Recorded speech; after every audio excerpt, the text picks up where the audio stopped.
Capítulo 13. Que a vossa mão esquerda não saiba o que dá a vossa mão direita. Leitura do item 10. Meus amigos, ouvi vários de vós dizerem para si mesmos: como posso fazer a caridade se frequentemente não tenho mesmo necessário? A caridade, meus irmãos, se faz de muitas maneiras. Podeis fazer a caridade em pensamentos, em palavras e em ações. Em pensamentos, orando pelos pobres abandonados que morreram sem ter podido mesmo ver a luz. Uma prece do coração os alivia. Em palavras, dirigindo aos vossos companheiros de todos os dias alguns bons conselhos. Dizeis aos homens irritados pelo desespero, pelas privações e que blasfemam do nome do Altíssimo: eu era como vós, eu sofria, era infeliz, mas acreditei no Espiritismo e vede, sou feliz agora. Aos velhos que vos dirão: é inútil, estou no fim do meu caminho, morrerei como vivi. Dizei a estes: Deus tem para nós todos uma justiça igual. Lembrai-vos dos trabalhadores da última hora. As crianças que, já viciadas por suas companhias, vão vagar pelos caminhos prestes a sucumbirem às más tentações, dizei-lhes: Deus vos vê, meus caros pequenos, e não temais em lhes repetir frequentemente essas doces palavras. Elas acabarão por germinar na sua jovem inteligência, e em lugar de pequenos vagabundos terei feitos homens. Está aí uma caridade, ainda uma caridade. Vários dentre vós dizem também: ora essa, somos tão numerosos na terra que Deus não pode nos ver a todos. Escutai bem isto, meus amigos. Quando estais sobre o cume de uma montanha, vosso olhar não abarca milhões de grãos de areia que cobrem essa montanha? Pois bem, Deus vos vê da mesma forma. Ele vos deixa o livre-arbítrio, como deixais esses grãos de areia irem ao capricho do vento que os dispersa. Somente que Deus, em sua misericórdia infinita, colocou no fundo do vosso coração uma sentinela vigilante que se chama consciência. Escutai-a. Ela não vos dará senão bons conselhos. Às vezes, vós a entorpeceis opondo-lhe o espírito do mal. Ela se cala então, mas estejais seguros de que a pobre abandonada se fará ouvir logo que lhe tiveres deixado perceber a sombra do remorso. Escutai-a, interrogai-a e frequentemente vos consolareis com o conselho que dela tiverdes recebido. Meus amigos, a cada regimento novo, o general fornece uma bandeira. E eu vos dou essa máxima do Cristo: amai-vos uns aos outros, praticai esta máxima. Reuni-vos todos ao redor deste estandarte, e dele recebereis a felicidade e a consolação. Um Espírito Protetor, Leão, 1860. E conosco aqui hoje para nos auxiliar na reflexão desse nosso estudo, nosso querido amigo Francisco de Assis. A vocês aqui presentes, aos que nos acompanham pelas redes sociais, eu desejo bons estudos, boas reflexões. Caríssimos amigos e irmãos do Ideal Espírita, os que aqui se encontram presentes, aos amigos internautas, o nosso muito boa noite. O tema de hoje, a caridade material e a caridade moral, está como instrução dos Espíritos, no capítulo 13 do Evangelho segundo o Espiritismo, que a vossa mão esquerda não saiba o que dá a vossa mão direita. Pois bem, o tema caridade é um tema de muita importância na doutrina espírita, tanto assim que esse livro mesmo, Evangelho segundo o Espiritismo, dedica um capítulo inteiro ao tema. É o capítulo 15, sob o título Fora da caridade não há salvação. E a ideia que se tem então de caridade, acredito que ela é muito limitada à parte da caridade fácil de se ver, que é a caridade material. Mas aqui o tema trata das duas espécies de caridade, a caridade material e a caridade moral. Pois bem,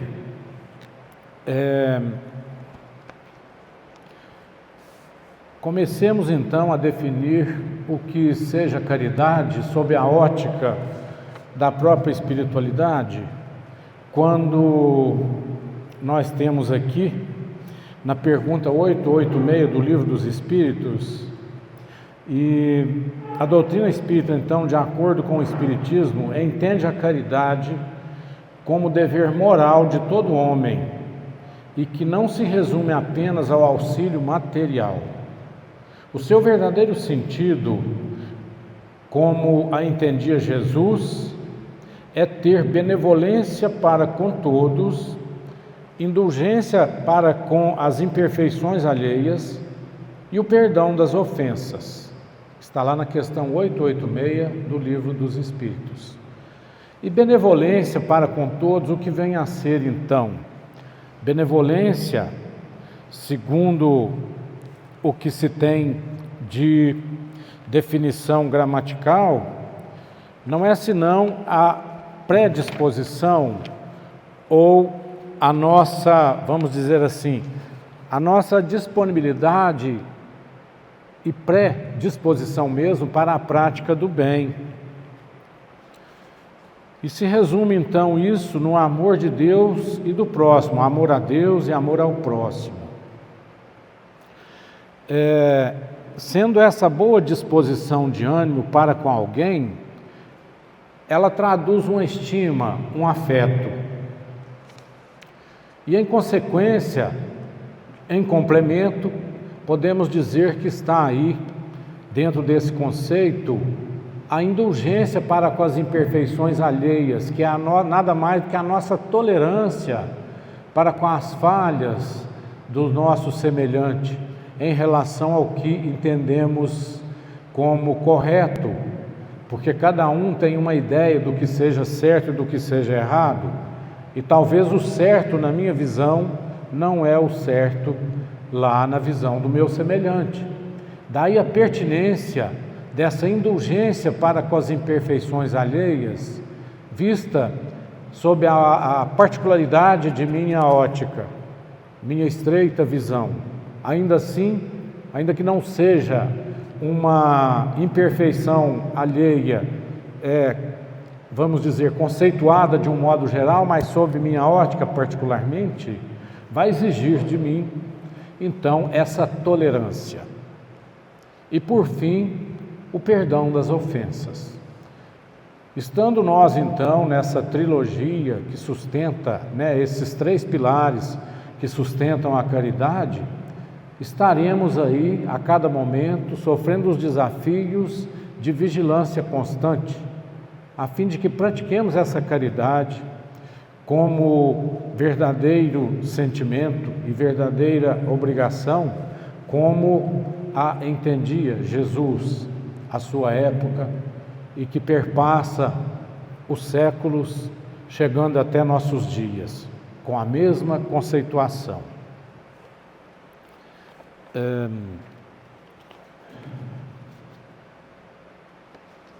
O Evangelho chama a atenção para a principal virtude ensinada e vivida por Jesus, que não é senão a caridade. E a caridade, como nós já definimos, é a observância dessas circunstâncias, benevolência para com todos, essa predisposição de afeto, de entendimento, de bem-querer, disposição para a prática do bem. A indulgência, a tolerância para com as imperfeições alheias e o perdão das ofensas. Qual o poder da caridade? Caridade é uma das chaves da evolução, do aperfeiçoamento, já que por meio dela podemos ajudar o próximo, também aprendemos a dividir para saber usar e perseverar, e preservar também, aprendendo a nos colocar no lugar do próximo, a exercitar a empatia, que às vezes é causa de muito conflito, quando eu não me coloco no lugar do meu semelhante, às vezes numa situação em que eu entendo de forma equivocada uma atitude desse semelhante, seja numa resposta, seja numa ação, eu já vou interpretar aquilo às vezes até como uma ofensa. Mas antes disso, há necessidade, a gente praticando a caridade, há necessidade de se colocar no lugar desse semelhante e pensarmos como eu agiria se estivesse no lugar dele. Muitas das vezes aquela resposta, aquela ação se deu numa circunstância de muito tormento, de muito desafio moral, desafio psicológico, desafio sentimental. Então, a caridade aqui, no que nós temos no item 10, que foi objeto da leitura, nós temos aqui que a caridade vai muito além daquele suprimento material, que é o que a gente acostuma no dia a dia ver por aí, não é? A chamada esmola. Logo se associa a assistência material à esmola. Esmola num sentido até pejorativo,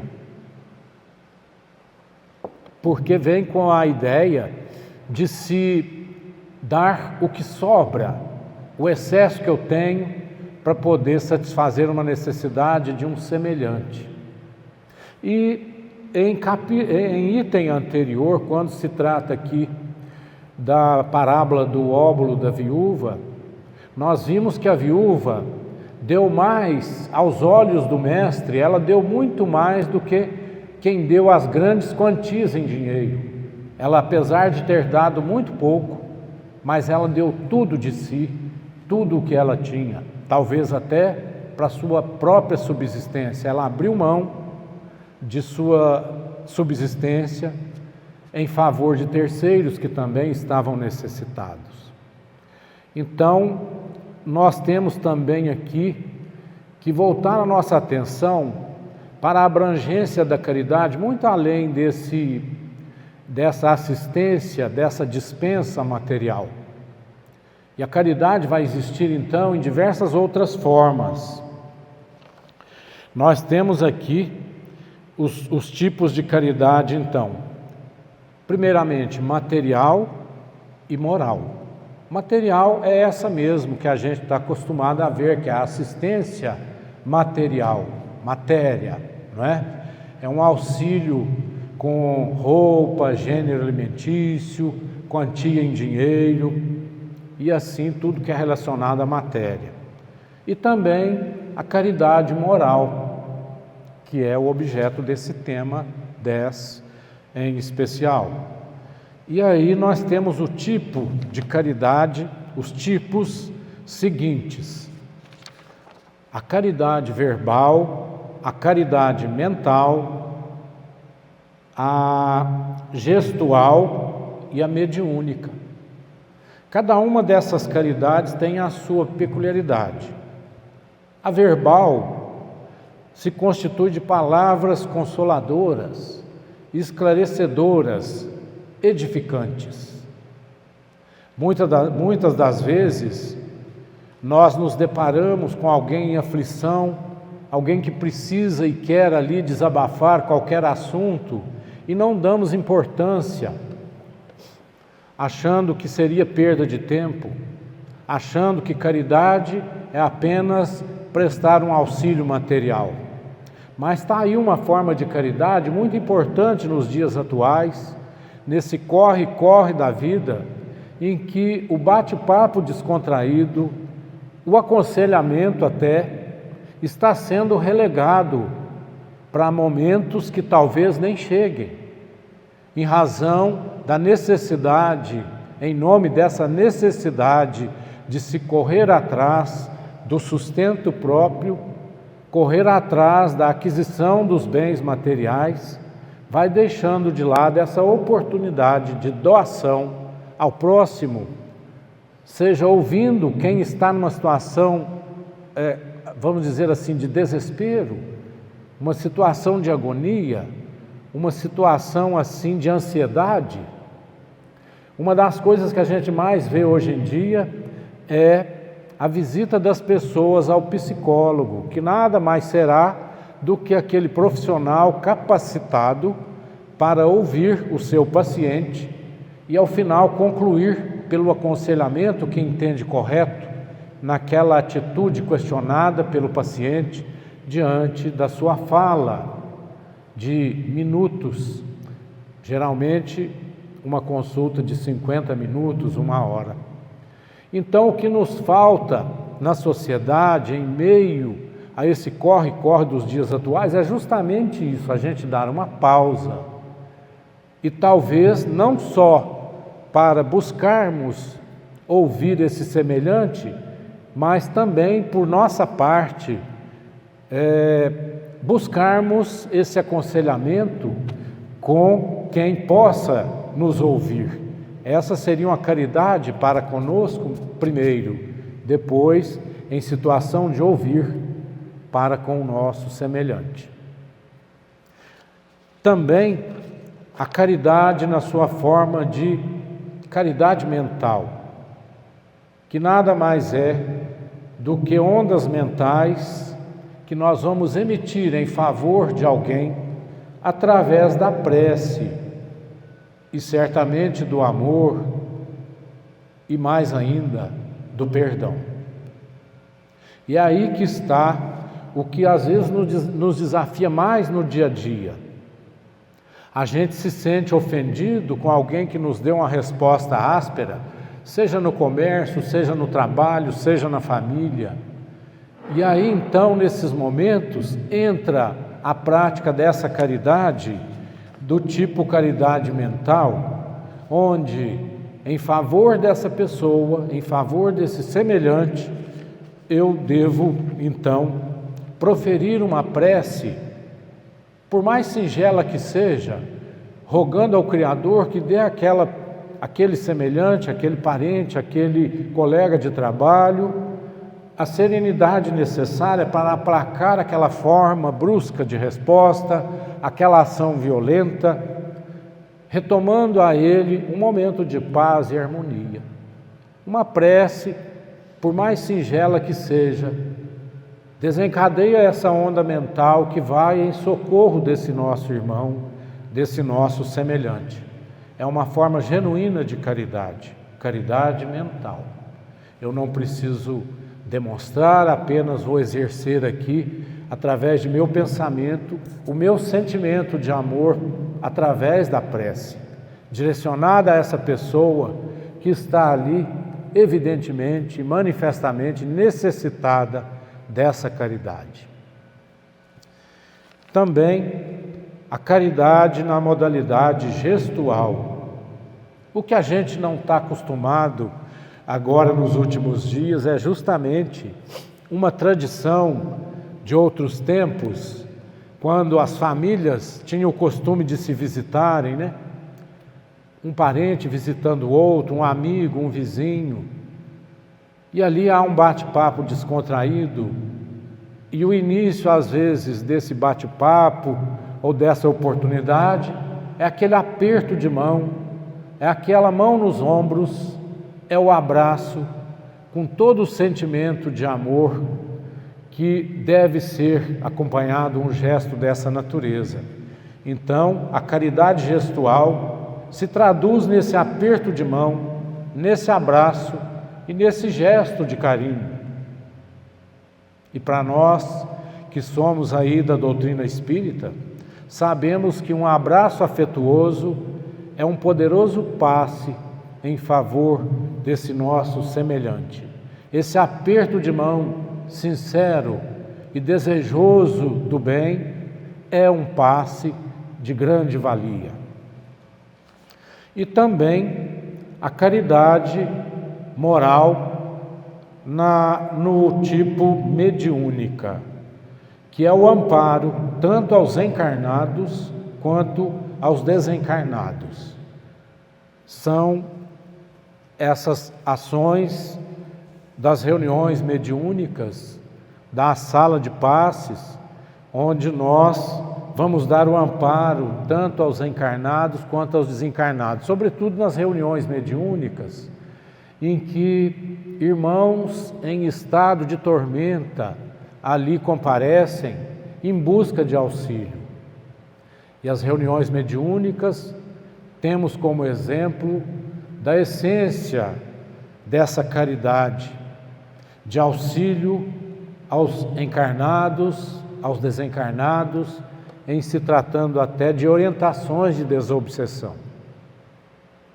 Então, o que muito nos chama a atenção nesse tema de hoje é justamente essa vida corrida que nós levamos, que nos subtrai essas oportunidades diárias e diversas, talvez em sequência uma da outra até no mesmo dia, de praticarmos a caridade sob essa forma e não naquela forma de assistencialismo e de assistência material propriamente dita. E nos esquecendo disso, achando que a caridade é apenas assistência material e com o conceito até equivocado de que caridade é esmola, nós nos esquecemos dessas oportunidades que nos são dadas pela misericórdia divina em cada dia de nossas vidas, em cada dia de nossa existência e nossa permanência aqui no orbe terrestre, né? Vivemos então nesse mundo de provas e expiação aqui no planeta Terra e temos que estar atentos. O próprio Mestre já nos dizia e nos exortava: orai e vigiai sempre. Orai é porque devemos pedir então, através da nossa prece, essas oportunidades, né, de melhoria do nosso espírito, a caminho da perfeição relativa, a caminho da evolução. E vigiai. Vigiai é porque nós temos que nos policiar a cada atitude, a cada resposta a que somos desafiados, para não respondermos assim de sopetão com um não, quando na realidade, se pensarmos um pouquinho, a resposta será o contrário, será um sim. Ao invés de não nos depararmos de imediato com aquele pedido, aquela súplica, para que sejamos conselheiros, para que ouçamos esse nosso semelhante naquele seu desabafo, naquela sua angústia, não é? Naquela sua ansiedade, a gente, ao invés de refutar aquela oportunidade, abrir ali uns minutos, atrasando os nossos afazeres diários um pouquinho, e com certeza estaremos ganhando e muito, não só pela prática daquela caridade em relação ao semelhante, mas a caridade conosco mesmo, no sentido de superarmos essa provação a que nos foi colocada ali naquele momento, justamente para ver se a gente tem raciocinado, se a gente tem colocado em prática o Evangelho do Mestre Jesus, nesse particular, a caridade. Então o tema é por demais atual e muito pertinente nesses dias em que nós somos chamados a tudo isso.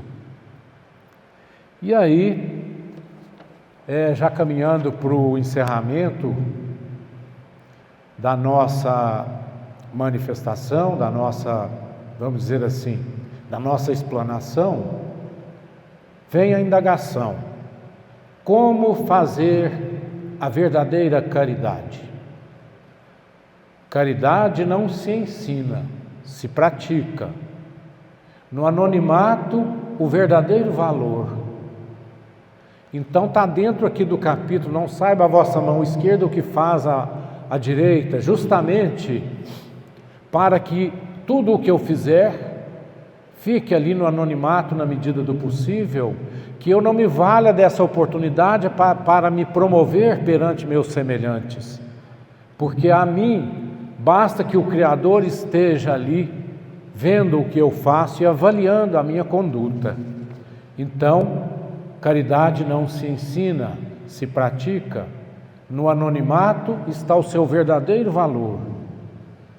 Deve ser ensinada desde pequeno, para ser praticada quando adulto. São as conclusões que nós chegamos.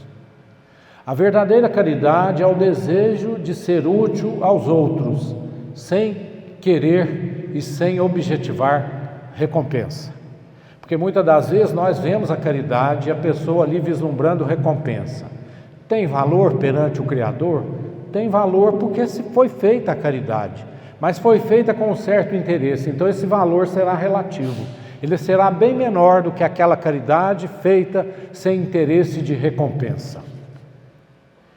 E termino aqui por dizer, Paulo, na primeira carta aos Coríntios, 13, fala da excelência da caridade. A caridade, um amor puro, excede e supera quase todas as outras coisas. E ele diz, ainda que eu falasse as línguas dos homens e dos anjos, sem amor, seria como o bronze que soa ou como o símbolo que retine. Então Paulo nos deixa aí mais essa exortação à caridade traduzida em amor puro. Assim, meus caros, eu espero que daqui a gente possa levar essa reflexão da caridade que nos bate aí à porta todos os dias para que eu a pratique. Não há como ensinar a fazer caridade, é a prática, né? É o dia a dia. E assim então eu dou por encerrado essa minha manifestação, essa minha explanação, desejando a todos um bom retorno aos seus lares, nessa noite fria, né, que tiramos para estar aqui, em que muitas coisas contribuem para as ausências, vamos dizer, físicas, né, neste ambiente. É o frio, é o horário e é a chuva, e também esse evento de que o Brasil faz parte, a Copa 2026, não é isso? Há um jogo aí já iniciado e com a participação do Brasil, com certeza todos voltados também a atenção para esse evento. Boa noite.